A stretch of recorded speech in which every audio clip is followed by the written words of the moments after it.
उत्तर प्रदेश के एक छोटे से गांव में गरीबी और संघर्ष की मिट्टी से जन्मी एक बच्ची की कहानी शुरू होती है। इस गांव के एक साधारण किसान परिवार में तीन ही लोग थे। पिता, माँ और उनकी 8 साल की बेटी, जिसका नाम मैंने इस कहानी में सुधा रखा है। सुधा का बचपन बाकी बच्चों की तरह खेल और खिलखिलाहट से भरा नहीं था, बल्कि उसके चारों ओर जिम्मेदारियों और संघर्षों की परछाई थी। उसके पिता हर सुबह अंधेरे में उठकर अपने 2 बीघा खेत में सब्जियां उगाते थे। खेत की मिट्टी में उनकी मेहनत पसीने की तरह रिसती थी और दोपहर तक वे उन्हीं सब्जियों को तोड़कर पुराने ठेले पर लाद कर बाजार निकल जाते। गांव में लोग जानते थे कि उसकी कमाई बहुत बड़ी नहीं है, लेकिन वह कमाई उनकी इज्जत की नींव थी। पिता हमेशा पसीने में तर रहते, माथे पर पसीने की बूंदें चमकतीं, लेकिन आंखों में एक सपना पलता रहता कि उनकी बिटिया सुधा पढ़ लिख कर कुछ बड़ा बनेगी, ताकि वह गरीबी की जंजीरों से आजाद हो सके। गांव वाले अक्सर ताने मारते, लड़की पढ़ लिख कर क्या कर लेगी, आखिर में तो चूल्हा चौका ही करना है। लेकिन सुधा के पिता हर ताना चुपचाप सहते और भीतर ही भीतर अपने सपनों की दीवार को और मजबूत बनाते। सुधा स्कूल जाती थी, मास्टर जी की डांट खाती, खेल कूद में मिट्टी से लथपथ घर लौटती और शाम को अपनी माँ का हाथ बटाती। उसकी माँ भी दिन में खेतों में काम करती और जब सब्जियां बेचने जाते तो घर संभालती। जिंदगी का यही चक्र था, खेत, ठेला, स्कूल और परिवार। लेकिन एक रात जिंदगी ने करवट ली। बाजार से लौटते हुए उसके पिता का ठेला सड़क पर जा रहा था। तभी तेज रफ्तार से आ रहा एक ट्रक उन्हें ठोकर मारकर भाग निकला। उसी ठेले के साथ उनकी किस्मत भी कुचल गई। जब गांव वालों ने घर पर खबर पहुंचाई और सुधा की मां ने अपने पति की लाश देखी, तो उनकी आंखों से आंसू सूख गए, जैसे भीतर का पूरा जीवन ही जलकर राख हो गया हो। सुधा उस समय 8 साल की थी और उसने अपने मासूम दिल से माँ से पूछा होगा, अब सब्जियां कौन बेचेगा? अब मेरी फीस कौन भरेगा? पापा क्यों नहीं उठते? लेकिन उन सवालों का कोई जवाब किसी के पास नहीं था। अगले दिन गांव के सामने अंतिम संस्कार हुआ। आग की लपटों के साथ उसकी माँ की उम्मीदें भी जल उठीं और सुधा ने उसी दिन अपने भीतर से बचपन खो दिया। जब पिता का साया उठता है, तो बचपन भी छिन जाता है। लेकिन गरीबी इतनी आसानी से हार मानने वाली नहीं थी। उसकी माँ ने तय किया कि चाहे जो हो जाए, पति का सपना अधूरा नहीं छोड़ेगी, और उसने वही पुराना ठेला खुद खींचना शुरू किया।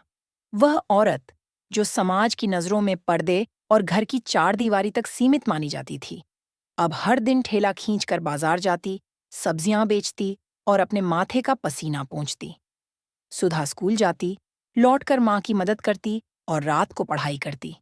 कई बार उसे लगता कि जिंदगी ऐसे ही बीत जाएगी, लेकिन माँ की थकी हुई आंखों में उम्मीद की लौ देखकर उसके भीतर आग जलती कि नहीं, यह सिलसिला ऐसे ही नहीं रहेगा। समय बीतता गया। 8 साल गुजर गए और सुधा ने 12वीं पास कर ली। उसकी माँ ने आंसुओं से भरी आंखों के साथ कहा, बेटी, अब तुझे शहर भेजना होगा। आगे पढ़ेगी तभी यह गरीबी तुझे भी नहीं निगल पाएगी। माँ का दिल कांप रहा था, लेकिन उसने अपने जिगर के टुकड़े को दूर भेज दिया। सुधा शहर आ गई। वहां उसने पढ़ाई के साथ छोटे बच्चों को ट्यूशन पढ़ाना शुरू किया, ताकि अपना खर्च निकाल सके। कई बार वह भूखी पेट ही सो जाती, लेकिन सपनों के भूखेपन को कभी कम नहीं होने देती। उसे हमेशा याद रहता कि उसकी माँ अकेले ठेला खींच रही है, ताकि वह पढ़ लिख कर अफसर बन सके। 3 साल बाद जब उसका ग्रेजुएशन पूरा हुआ, तो वह गांव लौटी और माँ से लिपट कर रोई। माँ ने उससे कहा, अब और पढ़, ताकि मुझे यह ठेला ना खींचना पड़े। सुधा ने माँ से वादा किया कि वह पढ़ाई जारी रखेगी। इस बार उसने अपने लिए नहीं, माँ के लिए सपना देखा कि वह यूपीएससी पास करेगी। उसने दिल्ली का रुख किया। दिल्ली, जहाँ लाखों सपनों की भीड़ है, जहाँ सपने टूटते भी हैं और बनते भी। लेकिन सुधा डरी नहीं। उसने एक छोटे कमरे में रहना शुरू किया। दिन में पढ़ाई, शाम को कोचिंग, रात में ट्यूशन। यही उसकी दुनिया बन गई। लोग अक्सर पूछते थे, इतनी मेहनत क्यों करती हो? कौन जानता है तुम बन भी पाओगी या नहीं? लेकिन सुधा हर बार कहती, मेरी माँ जानती है। और सच तो यह है कि माँ का विश्वास किसी बड़ी डिग्री से कम नहीं होता। यूपीएससी आसान नहीं था। लाखों बच्चे बैठते, लेकिन बहुत कम ही सफल होते। फिर भी सुधा को लौटना नहीं था, क्योंकि गांव में उसकी माँ अब भी ठेला खींच रही थी। उसके दिन संघर्षों से भरे थे, कभी पैसों की कमी, कभी वक्त की तंगी। लेकिन हर बार वह खुद से सवाल करती, क्या मैं हार मानने आई हूं? और हर बार जवाब आता, नहीं। उसकी आंखें थक जातीं तो माँ की तस्वीर देख लेती। माँ की झुकी कमर और पसीने से भीगा चेहरा उसे फिर से ताकत देता। कभी वह सोचती, क्या ठेले वाले की बेटी सच में डीएम बन सकती है? लेकिन फिर खुद से जवाब देती, क्यों नहीं? मेहनत किसी की गुलाम थोड़ी होती है। यही सोच उसे आगे बढ़ाती। 4 साल ऐसे ही बीत गए। हर साल उसने वादा किया, इस बार फाइनल कर दिखाना है। और आखिर वह दिन आ गया जब उसका प्रीलिम्स और मेंस दोनों निकल गए। अब बारी थी इंटरव्यू की। इंटरव्यू वाले दिन उसने खुद से पूछा, क्या मुझे डरना चाहिए? और जवाब आया, नहीं। वह इंटरव्यू देने पहुंची। वहां अफसरों ने उससे पूछा, संघर्ष से सबसे बड़ी सीख क्या मिली? सुधा ने दृढ़ स्वर में कहा, मेहनत कभी बेकार नहीं जाती। मैं उस माँ की बेटी हूं जिसने अकेले ठेला खींचा, और मैं उसके नाम के लिए यहां तक पहुंची हूं। कमरे में सन्नाटा छा गया। यह जवाब हर कोई नहीं दे सकता। सिर्फ वही दे सकता है जिसके इरादों में माँ की आंखों का सपना जल रहा हो। दिल्ली की भीड़-भाड़ भरी जिंदगी में सुधा का सफर आसान नहीं था। सुबह उठकर खुद के लिए चाय बनाना, किताबों के बीच खो जाना, कोचिंग की भीड़ में अपनी जगह ढूंढना और रात को थकी हुई आंखों से छोटे बच्चों को पढ़ाकर किराया और खर्चा जुटाना, यही उसकी दिनचर्या बन चुकी थी। कभी-कभी कमरे का अंधेरा उसे खा जाता। वह अकेली बैठकर माँ की याद में रो पड़ती, लेकिन अगले ही पल पसीने से तरबतर माँ की तस्वीर उसके सामने आ जाती और उसे लगता कि वह रोने का हकदार नहीं है। माँ अकेली ठेला खींच रही है। अगर मैं हार गई तो उनकी मेहनत और तपस्या का क्या होगा? उसकी पढ़ाई एक तपस्या थी, जहां हर पन्ना उसे उसकी माँ के सपनों की याद दिलाता। दोस्तों के साथ घूमने फिरने का समय उसके पास नहीं था। वह जानती थी कि लिए दुनिया का सबसे बड़ा सुख माँ के चेहरे पर मुस्कान लाना है।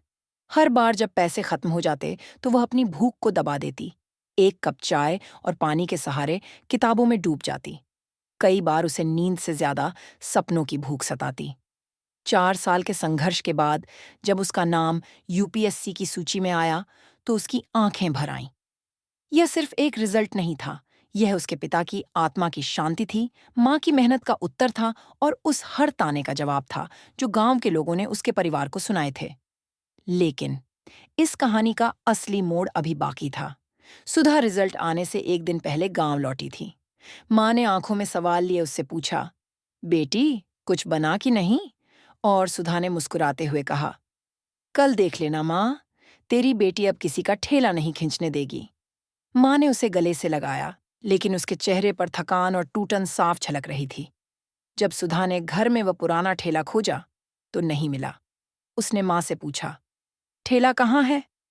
माँ की आंखों से आंसू छलक पड़े। उसने कहा, बेटा मैंने बेच दिया, अब उस ठेले की जरूरत नहीं। लेकिन यह पूरी सच्चाई नहीं थी। असल में वह जगह जहां उसकी माँ ठेला लगाती थी, वहीं एक दरोगा रोज मुफ्त में सब्जियां लेता और ऊपर से पैसे भी मांगता। एक दिन जब माँ पैसे नहीं दे पाई तो उसने ठेला उल्टा कर दिया और माँ को अपमानित किया। उसी दिन माँ ने तय कर लिया कि अब वह वहां ठेला नहीं लगाएगी। यह सुनकर सुधा का दिल जल उठा। उसने माँ से कुछ नहीं कहा, बस मन में ठान लिया कि अब जवाब मिलेगा। अगले दिन जब रिजल्ट आया और उसके सामने लिखा था, qualified, Indian administrative services, district magistrate, तो उसकी आंखें भर आईं। उसने दौड़कर माँ से कहा, माँ, हो गया, तेरा सपना पूरा हो गया। माँ रोते हुए बोली, बेटा, आज तुझसे ज्यादा मुझे खुद पर गर्व है। लेकिन तू एक बार वही जगह जा जहां मेरी बेइज्जती हुई थी, ताकि सबको पता चले कि ठेले वाली की बेटी आज डीएम बन गई है। सुधा मुस्कुराई और बोली, हाँ माँ, मैं जाऊंगी, लेकिन इस बार ठेले के साथ। माँ हैरान हो गई। जब तू डीएम बन गई है तो ठेले पर क्यों जाएगी? सुधा ने जवाब दिया, माँ, ठेला कोई शर्म की चीज नहीं है, यह मेहनत की पहचान है। आज लोगों को दिखाना होगा कि ठेला मेरी कमजोरी नहीं, मेरी ताकत है। अगले दिन सुधा एक पुराना ठेला लेकर उसी बाजार पहुंची। वही गलियां, वही लोग, वही भीड़ जहां कभी उसकी माँ ठेला लगाती थी। उसने ठेले पर ताज़ी सब्जियां सजाईं और खड़ी हो गई। लोगों ने उसे पहचाना नहीं, लेकिन धीरे धीरे कुछ सब्जियां बिकने लगीं। उसका इंतजार उसी दरोगा के लिए था जिसने उसकी माँ को अपमानित किया था। और आखिर वह पल आ ही गया। दरोगा अकड़ते हुए आया और बोला, ओ लड़की, किसकी इजाजत से ठेला लगाया है? यहाँ रोज का पैसा देना पड़ता है और ऊपर से किलो भर सब्जी भी। सुधा उसकी तरफ देखकर हल्के से मुस्कुराई। उसकी हंसी में एक अजीब सा आत्मविश्वास था जिसने दरोगा को चुभो दिया। गुस्से में दरोगा बोला, इतनी हंसी क्यों? जल्दी से सब्जी और पैसे निकाल, वरना ठेला उल्टा कर दूंगा। सुधा ने शांत स्वर में कहा, याद है तुमने मेरी माँ का ठेला पलटा था? आज मेरी बारी है। दरोगा चौंक गया। उसने ठेले को धक्का देने की कोशिश की। तभी सुधा ने उसका हाथ पकड़कर जोरदार थप्पड़ जड़ दिया। भीड़ सन्न रह गई। दरोगा जमीन पर गिर पड़ा और चीखते हुए बोला, जानती नहीं मैं कौन हूं? सुधा ठेले के पास खड़ी हो गई और दृढ़ आवाज में बोली, तुम्हारी औकात यही है। जिसने मेरी माँ को रुलाया, उसे डराया। अब कान खोलकर सुनो, मैं डीएम सुधा हूं और तुम्हारी गंदी हरकतें अब यहीं खत्म होंगी। भीड़ तालियां बजाने लगी। किसी ने मोबाइल से वीडियो बना लिया। दरोगा कांपते हुए घुटनों पर गिर गया और माफी मांगने लगा। बोला, मैडम, मुझे माफ कर दो, मुझसे भूल हो गई। सुधा ने उसे बीच में रोकते हुए कहा, यह ठेला मेरी माँ की मेहनत की निशानी है। तुमने इसे तोड़कर हमारी इज्जत को रौंदा, लेकिन याद रखना, मेहनत किसी की इज्जत से कम नहीं होती। आज मैं तुम्हें छोड़ रही हूं ताकि सबक ले सको, लेकिन कानून तुम्हें छोड़ेगा या नहीं, यह कानून तय करेगा। 3 दिन में ही वीडियो वायरल हो गया और शासन ने दरोगा को सस्पेंड कर दिया। गांव में चर्चा होने लगी। ठेले वाली की बेटी अब डीएम बन गई है और भ्रष्ट इंसाफ वालों को उनकी औकात दिखा दी। गांव के वही लोग जो कभी सुधा के पिता को ताने मारते थे, अब गर्व से कहते, यह हमारी बेटी है। सुधा ने माँ से कहा, माँ, यह सिर्फ हमारा बदला नहीं है। यह हर उस औरत की आवाज है जो रोज किसी न किसी के हाथों अपमानित होती है। आज मैंने सिर्फ अपना हक नहीं छीना, तेरे जैसी हजारों माँओं की तरफ से बोल रही हूं। माँ की आंखों में गर्व था और उसने बेटी को आशीर्वाद दिया। डीएम बनने के पहले ही दिन सुधा ने पुलिस विभाग में उस दरोगा की फाइल निकलवाई। उसे अपने ऑफिस बुलाया। दरोगा सिर झुकाए खड़ा था। सुधा ने पूछा, याद है तुमने किस औरत का ठेला तोड़ा था? उसकी आंखों से आंसू बह निकले। बोला, मैडम, माफ कर दीजिए, मुझे नहीं पता था कि कभी वही औरत की बेटी मेरी अफसर बन जाएगी। सुधा ने सख्ती से कहा, गलती मुझसे माफी मांगकर नहीं सुधरती, कानून से मांगो। आज तुम्हें सिर्फ सस्पेंड किया गया है। चाहती तो नौकरी खत्म कर सकती थी, लेकिन मौका दे रही हूं। अगली बार किसी गरीब को मत रुलाना, वरना बख्शूंगी नहीं। धीरे धीरे सुधा ने अपने जिले में सब्जी वालों, मजदूरों और किसानों के लिए योजनाएं बनाईं। हर हफ्ते गांव-गांव जाकर औरतों से मिलती, स्कूलों में बच्चियों को प्रेरित करती। जब वह कहती, मैं भी कभी ठेले पर सब्जी बेचती थी, आज यहाँ हूं तो तुम भी बन सकती हो, तो बच्चियों की आंखों में एक चमक आ जाती। अब लोग उसे सिर्फ अफसर नहीं, उम्मीद का दूसरा नाम मानने लगे। लेकिन सुधा जानती थी कि यह स्वर यहीं खत्म नहीं हुआ। उसका असली मकसद कुर्सी पर बैठना नहीं था, बल्कि सिस्टम बदलना था। सुधा अब केवल एक अफसर नहीं रही थी, बल्कि उम्मीद और संघर्ष की मिसाल बन चुकी थी। उसके जिले में लोग कहते थे कि यह लड़की केवल दफ्तर की कुर्सी पर बैठने वाली अफसर नहीं है, बल्कि उस मिट्टी से उठी है जहां मेहनत और पसीना ही सबसे बड़ा सच होता है। जब उसने डीएम का पद संभाला, तो उसके सामने कई चुनौतियां थीं। जिले में शिक्षा की हालत खराब थी, अस्पतालों में दवाइयों की कमी थी, पुलिस तंत्र में भ्रष्टाचार गहराई तक फैला हुआ था और किसान आत्महत्या की कगार पर खड़े थे। लेकिन सुधा ने एक-एक करके इन सब को बदलने का बीड़ा उठाया। उसकी पहली प्राथमिकता शिक्षा थी। उसे पता था कि जब तक गांव की लड़कियां पढ़ेंगी नहीं, तब तक उनकी हालत वहीं रहेगी जो उसकी माँ की थी। इसलिए उसने हर स्कूल का दौरा शुरू किया। वह बच्चों के बीच बैठ जाती, उनसे बातें करती और अपनी कहानी सुनाती। जब वह कहती कि मैं भी कभी तुम जैसी बच्ची थी, जिसने फटे कपड़े पहनकर स्कूल जाया, ठेले पर सब्जी बेची और आज यहाँ हूं, तो बच्चों के चेहरे पर नई चमक आ जाती। शिक्षकों पर भी असर हुआ और उन्होंने भी पढ़ाई को गंभीरता से लेना शुरू किया। धीरे धीरे उसने लड़कियों की पढ़ाई पर खास ध्यान दिया। हर स्कूल में लड़कियों के लिए साफ शौचालय बनवाए, छात्रवृत्ति की योजना लागू की और लड़कियों को प्रेरित करने के लिए खास कार्यक्रम रखवाए। सुधा का मानना था कि अगर एक बेटी पढ़ेगी तो पूरा घर बदल जाएगा। उसने गांव-गांव जाकर माता-पिता को समझाया कि लड़कियों को पढ़ाना उनका सबसे बड़ा कर्तव्य है। जो ताने उसके पिता को कभी मिले थे, वही ताने अब धीरे-धीरे गांवों से मिटने लगे। लेकिन शिक्षा ही काफी नहीं थी। सुधा ने देखा कि किसान बेहद तंगी में जी रहे हैं। खेत में मेहनत करने के बाद भी उनकी फसल सही दाम पर नहीं बिकती। उसने किसानों के लिए मंडियों में नई व्यवस्था शुरू कराई, ताकि बिचौलियों का खेल खत्म हो और किसान को उसकी फसल का सही दाम मिल सके। उसने जिला प्रशासन के साथ मिलकर किसान मेलों का आयोजन किया, जहां नई तकनीकें और बीज किसानों तक पहुंचे। धीरे धीरे किसानों का आत्मविश्वास लौटने लगा। पुलिस विभाग में भी सुधा ने सख्ती बरती। उसे पता था कि गरीब और कमजोर इंसान सबसे पहले पुलिस से ही डरता है, जबकि पुलिस का काम सुरक्षा देना है। उसने हर थाने का औचक निरीक्षण किया। जो भी अफसर भ्रष्टाचार में शामिल पाए गए, उन्हें तुरंत सस्पेंड किया। दरोगा की घटना ने सबको पहले ही सावधान कर दिया था कि यह डीएम किसी से समझौता नहीं करेगी। धीरे धीरे पुलिस विभाग में सुधार होने लगा। आम आदमी को लगने लगा कि अब उसकी आवाज सुनी जाएगी। सुधा की माँ अब गांव में सम्मानित महिला बन चुकी थी। लोग उसकी राय लेने आने लगे। पंचायत की मीटिंग में उसकी माँ को बुलाया जाता और वह वहां बैठकर गर्व से कहती, मेरी बेटी ने ठेले से उठकर आज सबको दिखा दिया कि मेहनत कभी हारती नहीं। सुधा अक्सर अपनी माँ को जिला मुख्यालय बुलाती। दफ्तर के काम से फुर्सत मिलते ही माँ की गोद में सिर रखकर कहती, माँ, आज मैं जो भी हूं, तेरी वजह से हूं। तेरी झुकी हुई कमर, तेरे पसीने की हर बूंद ने मुझे यहां तक पहुंचाया। माँ उसे आशीर्वाद देती और कहती, बेटा, अब तेरा काम सिर्फ मेरे लिए नहीं, बल्कि हर उस बेटी के लिए है जो गरीबी में पल रही है। सुधा ने महिलाओं के लिए भी कई योजनाएं शुरू की। उसने गांवों में महिला स्वयं सहायता समूह बनवाए, ताकि महिलाएं मिलकर छोटे छोटे कारोबार शुरू कर सकें। किसी ने बकरियां पालीं, किसी ने हस्तकला का काम शुरू किया, किसी ने आचार पापड़ बनाने का। धीरे धीरे गांव की औरतें आत्मनिर्भर होने लगीं।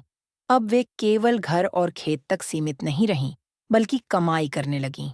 सुधा जब गांव जाती तो वे औरतें गर्व से कहतीं, दीदी, हमने भी अपना ठेला खड़ा कर लिया। यह सुनकर सुधा की आंखें चमक उठतीं, क्योंकि उसे पता था कि उसकी मेहनत सही दिशा में जा रही है। धीरे धीरे उसकी कहानी अखबारों और टीवी चैनलों तक पहुंच गई। लोग उसे ठेले वाली की बेटी डीएम कहकर बुलाने लगे। सोशल मीडिया पर उसकी कहानी वायरल हुई। हर जगह उसकी चर्चा होने लगी। लेकिन सुधा कभी खुद को इस चमक दमक में नहीं बहने देती। वह हमेशा कहती, सम्मान मेरा नहीं, मेरी माँ का है, जिसने अकेले ठेला खींचा और मुझे यहां तक पहुंचाया। लेकिन सत्ता और जिम्मेदारी आसान नहीं होती। सुधा को कई बार बड़े अफसरों और नेताओं के दबाव का सामना करना पड़ा। कई बार उसे कहा गया कि अमुक ठेकेदार को काम दे दो, अमुक अफसर की गलती नजरअंदाज कर दो। लेकिन सुधा हर बार साफ जवाब देती, मैं यहाँ किसी के दबाव में काम करने नहीं आई हूँ, बल्कि सच के लिए काम करने आई हूँ। उसके इस रवैये से कई लोग नाराज भी हुए, लेकिन जनता का विश्वास उस पर और गहरा हो गया। एक दिन सुधा ने सोचा कि वह उसी जगह फिर से जाए, जहां से उसकी माँ की बेइज्जती हुई थी। इस बार वह ठेले पर नहीं, बल्कि डीएम की गाड़ी से गई। लेकिन जाते ही उसने देखा कि अब वहां का माहौल बदल चुका है। वहीं लोग, जो कभी ठेले वालों को तंग करते थे, अब सम्मान से पेश आते थे। लोग उसे देखकर सलाम ठोकते और कहते, मैडम, आप ही ने हमें इंसाफ दिलाया। ये देखकर सुधा की आंखें भर आईं। उसने सोचा कि सचमुच बदलाव तभी होता है जब कोई अपने दर्द को ताकत बना ले। अब सुधा केवल अपने जिले तक सीमित नहीं रही थी। उसकी कहानी दूसरे जिलों और राज्यों तक पहुंच रही थी। लोग उसकी मिसाल देते थे। गांव की बच्चियां अब अपने माता पिता से कहतीं, हमें भी पढ़ाना, हम भी सुधा दीदी जैसी बनेंगी। यह बदलाव देखकर सुधा को लगता कि उसके संघर्ष का फल अब मिल रहा है। लेकिन वह जानती थी कि यह सफर अभी लंबा है। उसे सिर्फ एक जिले का नहीं, पूरे समाज का चेहरा बदलना है। समय बीतता गया और सुधा का नाम अब केवल उसके जिले तक सीमित नहीं रहा था। उसकी ईमानदारी, सादगी और काम करने का तरीका अब पूरे प्रदेश में चर्चा का विषय बन चुका था। बड़े-बड़े अखबार उसकी कहानी छाप रहे थे, टीवी चैनल्स पर उसकी कार्यशैली पर बहस होती थी और सोशल मीडिया पर लोग उसकी प्रशंसा करते हुए लिखते थे कि ठेले से उठकर आई यह लड़की सिर्फ डीएम नहीं, बल्कि मेहनत और उम्मीद की जीती जागती मिसाल है। लेकिन सुधा के लिए ये सब बाहरी चीजें थीं। उसके भीतर अब भी वही गांव की लड़की थी, जो माँ की झुकी हुई कमर और पसीने से भीगे चेहरे को देखकर आगे बढ़ती रही थी। उसने कभी अपने पद को घमंड का कारण नहीं बनने दिया। उसके लिए कुर्सी केवल एक साधन थी, बदलाव लाने का, इंसाफ दिलाने का और गरीबों की आवाज बनने का। डीएम बनने के बाद उसकी सबसे बड़ी प्राथमिकता यह थी कि समाज की उस सोच को बदला जाए जिसमें गरीब को हमेशा नीचा दिखाया जाता है। वह चाहती थी कि कोई भी औरत या बच्ची आज से यह महसूस न करे कि उसके सपने सिर्फ इसलिए अधूरे रह जाएंगे क्योंकि उसके पास पैसे नहीं हैं। उसने हर गांव में सपना केंद्र नाम से छोटे छोटे पुस्तकालय और अध्ययन कक्ष बनवाए, जहां गरीब बच्चे आकर पढ़ सकें। उसने सुनिश्चित किया कि वहां किताबें, रोशनी और शिक्षकों का इंतजाम हो। जब वह इन केंद्रों का दौरा करती और बच्चों को पढ़ते देखती, तो उसकी आंखों में वही चमक आ जाती जो कभी उसकी माँ की आंखों में होती थी। सुधा की माँ अब सम्मान का दूसरा नाम बन चुकी थी। गांव की औरतें जब भी उससे मिलतीं तो कहतीं, बहन, तेरी बेटी ने तो हम सबकी जिंदगी बदल दी। माँ मुस्कुराती और कहती, मेरी बेटी नहीं, यह हर उस बेटी की कहानी है जो गरीबी से लड़ रही है। सुधा अक्सर अपनी माँ को अपने दफ्तर में बुलाती। कई बार तो मीटिंग के बीच में ही माँ आकर बैठ जाती और सुधा उनसे राय लेती। अफसर यह देखकर चकित रह जाते कि इतनी बड़ी अफसर अपनी माँ से राय क्यों लेती है। लेकिन सुधा हर बार यही कहती, मेरी सबसे बड़ी गुरु यही हैं, जिन्होंने मुझे ठेले से लेकर यहाँ तक पहुँचाया। धीरे धीरे सुधा की कहानी उन बच्चियों तक भी पहुँचने लगी जिनके माता पिता उनकी पढ़ाई पर खर्च नहीं करना चाहते थे। अब वही माता पिता खुद आगे बढ़कर कहते, हम भी अपनी बेटी को पढ़ाएंगे। कौन जानता है, वह भी सुधा जैसी बन जाए। यह बदलाव सुधा के लिए सबसे बड़ी जीत थी। उसने सोचा, अगर मेरे संघर्ष से हजारों बच्चियों का रास्ता खुल सकता है, तो यह पद सार्थक है। लेकिन चुनौतियां खत्म नहीं हुई थीं। कई बार सुधा को बड़े अधिकारियों और नेताओं के दबाव का सामना करना पड़ा। उसे धमकियां भी मिलीं कि अगर वह भ्रष्टाचार के खिलाफ इतनी सख्ती से काम करती रही, तो उसका तबादला कर दिया जाएगा। लेकिन सुधा ने कभी झुकना नहीं सीखा। उसने कहा, मैं यहाँ डरने नहीं, बदलने आई हूँ। अगर मेरा तबादला भी हो गया तो मैं वहां जाकर भी वहीं करूंगी। उसकी यह अडिगता लोगों को और प्रेरित करती। एक दिन उसने फिर से वही बाजार देखने का निश्चय किया जहां कभी उसकी मां का अपमान हुआ था। लेकिन इस बार वह वहां अफसर की गाड़ी से नहीं, बल्कि पैदल गई। वह आम लोगों की तरह भीड़ में चली गई और लोगों ने उसे पहचान लिया। हर कोई उसके पास आकर कहने लगा, मैडम, आपने हमें गर्व महसूस कराया है। कुछ औरतों ने उसके हाथ पकड़कर कहा, आपने हमें हिम्मत दी है कि अब हम किसी से डरे नहीं। सुधा की आंखें भर आईं। उसने सोचा कि यही असली सफलता है, जब लोग आपसे ताकत पाते हैं। धीरे धीरे सुधा ने अपने जिले में ऐसी नीतियां बनाईं कि कोई भी गरीब औरत या बच्चा भूखा न सोए। उसने अनाज वितरण प्रणाली को पारदर्शी बनाया, गांवों में स्वास्थ्य शिविर लगवाए और स्कूलों में मिड डे मील की व्यवस्था की। वह हर हफ्ते अचानक स्कूलों और अस्पतालों का दौरा करती, ताकि कोई भी लापरवाही न कर सके। लोग कहते कि सुधा किसी देवदूत की तरह आई है, जिसने उनका दर्द समझा है। माँ बेटी का रिश्ता अब और गहरा हो चुका था। सुधा जब भी थकती तो माँ की गोद में सिर रख देती और माँ कहती, बेटा, अब तू सिर्फ मेरी बेटी नहीं, पूरे समाज की बेटी है। सुधा मुस्कुराती और कहती, माँ, यह सब तेरे बिना संभव नहीं था। अगर तू ठेले से हार मान लेती तो मैं कभी यहाँ तक नहीं पहुँच पाती। माँ की आंखों से आंसू बह जाते और वह कहती, तेरी मेहनत मेरी सबसे बड़ी जीत है। समय के साथ सुधा केवल अफसर नहीं, बल्कि एक आंदोलन बन गई। उसकी कहानी से प्रेरित होकर हजारों बच्चियां पढ़ाई करने लगीं। हजारों औरतें आत्मनिर्भर बनने लगीं और गांव का माहौल बदलने लगा।